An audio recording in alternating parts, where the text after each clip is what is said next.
ವೀಕ್ಷಕರೇ, ಕನ್ನಡದಲ್ಲಿ ಕನ್ನಡತಿಯರು ಬಹುತೇಕವಾಗಿ ಕನ್ನಡದ ನೆಲದಲ್ಲಿ ನಿಲ್ಲೋದಕ್ಕಿಂತ ಹೆಚ್ಚು ಪರಭಾಷಾ ನೆಲದಲ್ಲಿ ನಿಲ್ತಾರೆ.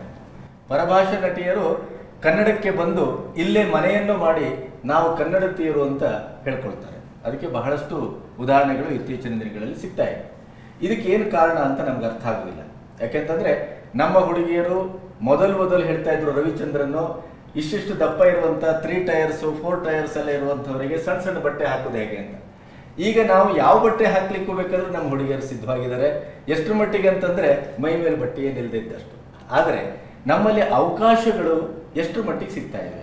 ಅದಕ್ಕೆ ಉದಾಹರಣೆಗಾಗಿ ಸಂಚಿತಾ ನಮ್ಮ ಮಧ್ಯೆಯ ಹುಡುಗಿ. ನೀವು ತಮಿಳು ಮತ್ತು ತೆಲುಗಿನಲ್ಲಿ ಈಗಾಗಲೇ ಅವಳು ಜಯಂ ರವಿ ಇರ್ಬೋದು, ರಾಮಚರಣ್ ತೇಜ ಅಂತವ್ರು ಇರ್ಬೋದು, ಜೆನೆಲಿಯಾ ಮತ್ತು ತಮನ್ನಾ ಅಂತವರೊಟ್ಟಿಗೆ ಸಮಾನವಾಗಿ ಪಾತ್ರವನ್ನು ಹಂಚಿಕೊಂಡು ಅಲ್ಲಿ ತನ್ನ ಕಾಲನ್ನು ಗಟ್ಟಿಯಾಗಿ ಊರಿದಾಳೆ. ಇದೇ ಪುಟ್ಟ ಹುಡುಗಿ ನಮ್ಮಲ್ಲಿ ಮುಂಗಾರು ಮಳೆಯ ಮೂಲಕ ಸಣ್ಣ ಪಾತ್ರವನ್ನು ಮಾಡಿದ ನೆನಪು ನಿಮಗಿರ್ಬೋದು. ಮಿಲನದಲ್ಲಿ ನಮ್ಮ ಅಪ್ಪುವಿನ ಸಹೋದರಿಯಾಗಿ ಆಕ್ಟ್ ಮಾಡಿದ್ದನ್ನು ನೆನಪಿರ್ಬೋದು. ನನಗಿರುವ ಪ್ರಶ್ನೆ ಇಷ್ಟೇ, ಅಥವಾ ನನ್ನ ಸಹೋದ್ಯೋಗಿಗಳಿಗಿರುವ ಪ್ರಶ್ನೆಯೂ ಇಷ್ಟೇ, ಇಂಥ ಸುಂದರವಾಗಿದ್ದಂಥ ಪ್ರತಿಭಾವಂತೆ ಪರಭಾಷಾ ನೆಲದಲ್ಲಿ ಅವರಿಗೆ ಬೇಕು, ಆದರೆ ನಮ್ಮ ನೆಲದಲ್ಲಿ ಯಾಕೆ ಬೇಡ? ಯಾಕೆ ಅವಳಿಗೆ ಯಾವ ರೀತಿ ಸಮಸ್ಯೆಯನ್ನು ಅವಳು ಎದುರಿಸ್ತಾ ಇದ್ದಾಳೆ? ಇವನ್ನೆಲ್ಲ ಮಾತಾಡೋಂತ ಇವತ್ತು ನಮ್ಮ ಸ್ಟುಡಿಯೋಕ್ಕೆ ಸಂಚಿತಳನ್ನು ಕರೆದಿದ್ದೇವೆ. ಸಂಚಿತ ಮೋಸ್ಟ್ ಬ್ಯೂಟಿಫುಲ್ ಆ್ಯಂಡ್ ಹ್ಯಾಂಡ್ಸಮ್. ಭಾಳ ಚೆನ್ನಾಗಿ ಕಾಣ್ತಾ ಇದ್ದಿ. ನಿನಗೆ ತುಂಬ ಪ್ರೀತಿಯಿಂದ ಸ್ವಾಗತ. Thank you sir. ಕೇಳಿ, ನೀನೇ ಕೇಳಮ್ಮ ಫಸ್ಟ್. ಸಂಚಿತಾ, ಮುಂಗಾರು ಮಳೆಯಲ್ಲಿ ನಮಗೆ ಗೊತ್ತಿದೆ ಪಾತ್ರ, ಈ ಥರದ್ದೊಂದು ಹುಡುಗಿ ಬಂದು ಪಾತ್ರ ಮಾಡಿ ಹೋದ್ಲು ಅಂತ. ಪೂಜಾ ಗಾಂಧಿ ನಿಮ್ಮ ಜೊತೆಗೆ ನಟಿಸಿದವರು, ಅವ್ರೀಗ ಸ್ಟಾರ್ ಆದರು, ಮತ್ತು ಅವ್ರಿಗೂ ಸೋಲು ಗೆಲುವು ಎರಡೂ ಇತ್ತು. But still she has proved. ಈಗಾಗಲೇ ಪೂಜಾ ಗಾಂಧಿ ಅಂದರೆ ಅಷ್ಟು ಹೆಸರು ಮಾಡಿದ್ಲು. ನಿಮ್ಗೆ ಯಾಕೆ ಗಾಂಧಿನಗರದಲ್ಲಿ ನೆಲೆ ನಿಲ್ಲಕ್ಕಾಗಲಿಲ್ಲ? ಸೊ ನಾನು ಹೀರೋಯಿನ್ ಆಗಿ ಇಂಟ್ರೊಡ್ಯೂಸ್ ಆಗಿಲ್ಲ ಮುಂಗಾರು ಮಳೆಯಲ್ಲಿ. ಸೊ ನಾನು ಜಸ್ಟ್ ಸಪೋರ್ಟೆಡ್ ರೋಲ್ ಮಾಡಿದೆ. ಆ್ಯಂಡ್ ನನಗೆ ಆ್ಯಕ್ಚುಲಿ ಮುಂಗಾರು ಮಳೆ ಅಷ್ಟು ದೊಡ್ಡ ಹಿಟ್ ಆಗುತ್ತೆ ಅಂತ ನಾನು ಅಂದ್ಕೊಂಡೇ ಇರಲಿಲ್ಲ. ಬಿಕಾಸ್ ಏನೋ ಜಸ್ಟ್ ಫ್ರೆಂಡ್ಸ್ ಎಲ್ಲ ಹೇಳಿದ್ರು ಮಾಡು ಯಾರು ಅಂದ್ಕೊಂಡಿರಲಿಲ್ಲ. That's true. ಆಮೇಲೆ ಫ್ರೆಂಡ್ಸ್ ಎಲ್ಲ ಹೇಳಿದ್ರು ಚೆನ್ನಾಗಿದೆಯಾ, ಸೊ ನೀನು ನೋಡು, ಟ್ರೈ ಮಾಡು ಅಂತ. Just tried. ನೋಡಿದ್ರೆ ಸಪೋರ್ಟೆಡ್ ರೋಲ್. ನನಗೆ ಅವಾಗ ಏನೂ ಗೊತ್ತಿರಲಿಲ್ಲ ಇಂಡಸ್ಟ್ರಿ ಬಗ್ಗೆ. ಲೈಕ್ ಏನೋ ಫ್ರೆಂಡ್ ರೋಲ್ ಮಾಡಿದ್ರೆ ನೆಕ್ಸ್ಟ್ ಫ್ಯೂಚರ್ಗೆ ಪ್ರಾಬ್ಲಮ್ ಆಗುತ್ತೆ, ಹೀರೋಯಿನ್ ಆಗೇ ಇಂಟ್ರೊಡ್ಯೂಸ್ ಆಗಬೇಕು, ಆ ಥರ ನನಗೇನು ಗೊತ್ತಿರಲಿಲ್ಲ. So I went there and ನಾನು ಅಲ್ಲಿ ಶೂಟ್ ಮಾಡಿದೆ. ಅಲ್ಲಿ ಹೋಗಿದ ತಕ್ಷಣ ನನಗೆ ಹೇಳಿದ್ರು ಹುಡುಗಿ ಓಕೆ ವಿಲ್ ಸ್ಟಾರ್ಟ್ ಶೂಟ್ ಅಂತ ಹೇಳಿ ಶೂಟ್ ಸ್ಟಾರ್ಟ್ ಮಾಡಿದ್ರು. And after shooting, oh my god, ನಾನು ವಾಕೇ ಮಾಡೋಕ್ಕಾಗಲ್ಲ. ಈವನ್ ಸುವಿ ಸುವಾಲಿ ಸಾಂಗ್ ಈಗಲೂ ಕೂಡ ತುಂಬ ಜನ ಅದರಿಂದನೇ ನನಗೆ ರೆಕಗ್ನೈಸ್ ಮಾಡ್ತಾರೆ.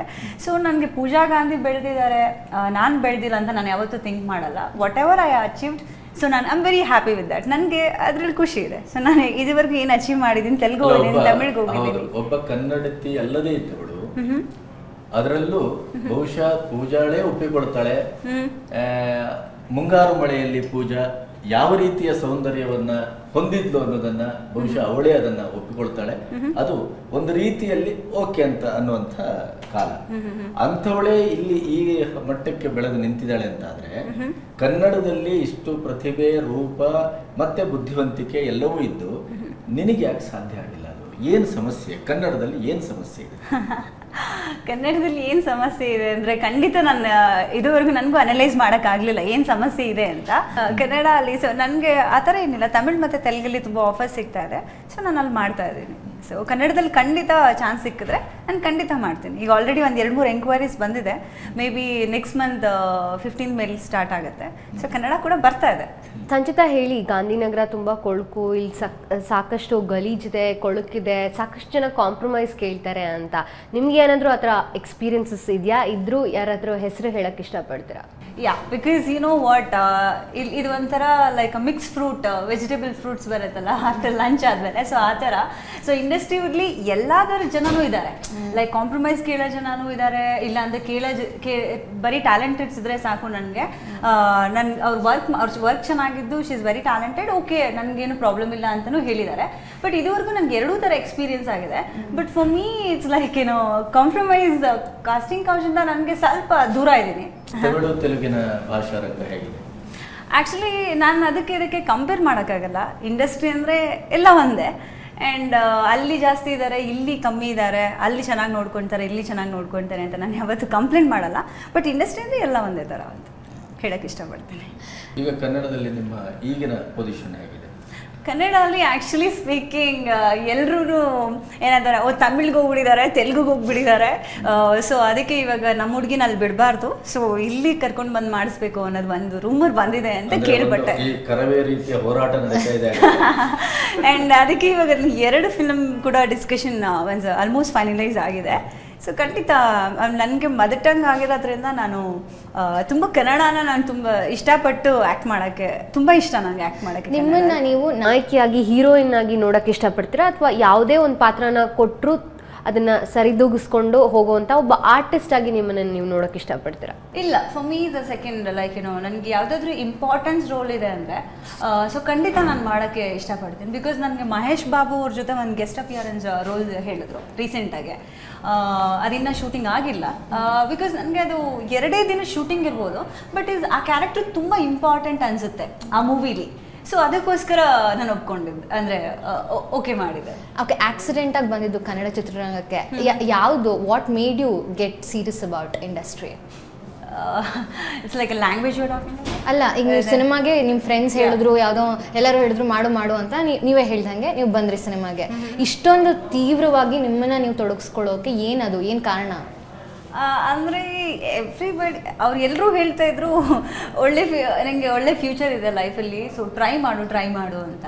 ಸೊ ನಾನು ಇನಿಷಿಯಲಿ ಬಿಗಿನಿಂಗಲ್ಲಿ ನಾನು ಅಷ್ಟೊಂದು ಇದಾಗಿರಲಿಲ್ಲ. ಸೊ ಆಫ್ಟರ್ ದಟ್ ಹೌದು, ಯಾಕೆ ನಾನು ಟ್ರೈ ಮಾಡಬಾರ್ದು ಅಂತ ಹೇಳಿ ಸೀರಿಯಸ್ ಆಗಿ ತಗೊಂಡೆ. ಸೊ ಲಾಸ್ಟ್ ಮೂವಿ ತಮಿಳಲ್ಲಿ it's very huge appreciated. And Mynaa ಮಾಡಿದ್ದಾರೆ, ಅವ್ರ ಹೆಸರು ವಿದಾರ್ಥ್ ಅಂತ, is my co star. Movie name Kollaikaaran ಅಂತ, ಅದು ಚೆನ್ನಾಗಿದೆ. ಆ್ಯಂಡ್ ನೆಕ್ಸ್ಟ್ ತಮಿಳಲ್ಲೇ ನೆಕ್ಸ್ಟ್ ಫಿಲಮ್ ಮಾಡ್ತೀನಿ. ನಿಮ್ಮ ಕ್ರೇಜಿಯಸ್ಟ್ ಫ್ಯಾನ್ ಬಗ್ಗೆ ಏನಾದರೂ ಹೇಳಕ್ಕೆ ಇಷ್ಟಪಡ್ತೀರಾ? ಯಾರಾದರೂ ಒಬ್ಬರಿದ್ರೆ ಅಕಸ್ಮಾತ್? ಇಲ್ಲ, ಒಬ್ರಂತಲ್ಲ, ಬ್ಯಾಂಗ್ಳೂರಲ್ಲಿ ಇಟ್ಸ್ ಲೈಕ್ ಏನಾಗಿದೆ ಅಂದರೆ ಈ ಹುಡುಗಿನ ಎಲ್ಲೋ ನೋಡಿದ್ದೀನಲ್ಲ ಅಂತಾರೆ. ಈವನ್ ತಮಿಳ್ನಾಡಲ್ಲಿ ಲೈಕ್ ನನ್ನ ಕ್ಯಾರೆಕ್ಟರ್ ನೇಮ್ ಕರೆದ್ಬಿಟ್ಟು ಈ ಹುಡುಗಿ ಕೃಷ್ಣವೇಣಿ ಅಂತ ಆ ರೋಲ್ ಆ ಫಿಲಮಲ್ಲಿ, ಸೊ ಕೃಷ್ಣವೇಣಿ ಅಂತ ಕರೀತಾರೆ. ಯಾಕಂದರೆ ತಮಿಳ್ನಾಡಲ್ಲಿ ತುಂಬ ಜನ ಫ್ಯಾನ್ಸ್ ಇದ್ದಾರೆ ಅಂತ ಹೇಳಕ್ಕೆ ಇಷ್ಟಪಡ್ತೀನಿ. ಸಂಚಿತಾ, ನಿಮ್ಮನ್ನ ನೀವು ಯಾವ ಒಂದು ಪಾತ್ರದಲ್ಲಿ ನೋಡೋಕೆ ಇಷ್ಟಪಡ್ತೀರಾ? ಡರ್ಟಿ ಪಿಕ್ಚರ್ ರೋಲ್ ಒಂದನ್ನು ಬಿಟ್ಟು ಆರ್ಟ್ ಮೂವೀಸ್ ಮಾಡ್ಬೇಕಂತ ತುಂಬಾ ಇಷ್ಟ. ಸೊ ಚಾನ್ಸ್ ಸಿಕ್ಕಿದ್ರೆ ಖಂಡಿತ ನಾನು ಮಾಡಿ. ಇತ್ತೀಚೆಗೆ ಮಾತಾಡುವಾಗ ಎಲ್ಲೋ ರಂಗಭೂಮಿ ಆಸಕ್ತಿ ಇದೆ ಅಂತ ಹೇಳಿದಾಗೆ. ಹೌದೌದು, ನನಗೆ ಥಿಯೇಟರ್ ಮಾಡ್ಬೇಕಂತ ತುಂಬಾ ಇಷ್ಟ ಇದೆ. ಸೊ ಡೆಫಿನೆಟ್ಲಿ ನಾನು ಕಂಟಿನ್ಯೂ ಮಾಡ್ಬೇಕಂತ ಅನ್ಕೊಂಡಿದ್ದೀನಿ. ಕನ್ನಡದಲ್ಲಿ ಇನ್ನೂ ಆಸೆ ಇದೆಯಾ, ಸಿಗ್ತದೆ? ನಾನು ನಿರೀಕ್ಷೆ ಪ್ರಕಾರ ಬೆಳೆಬಲ್ಲೆ ಅಂತ. ಖಂಡಿತ, I am sure. Okay, it's late ಆದರೂ ಪರವಾಗಿಲ್ಲ. ಸೊ ಏನೋ ಒಳ್ಳೆ ಆಪರ್ಚುನಿಟಿಗೋಸ್ಕರ ಕಾಯ್ತಾ ಇದ್ದೀನಿ. ಸಂಚಿತಾ ಇನ್ನೂ ಸಿಂಗಲ್ಲಾ? Yeah, I am still single.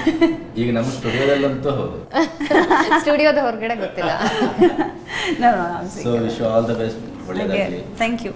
ಕನ್ನಡದಲ್ಲಿ ಮುಖ್ಯವಾಗಿ ನಿಮಗೆ ಅವಕಾಶ ಸಿಗಲಿ. ಕನ್ನಡದಲ್ಲಿ ನಾವು ನಿಮ್ಮ ಸೌಂದರ್ಯವನ್ನು ಪರದೆಯ ಮೇಲೆ ಹೆಚ್ಚು ಆಸ್ವಾದಿಸುವಾಗಲಿ.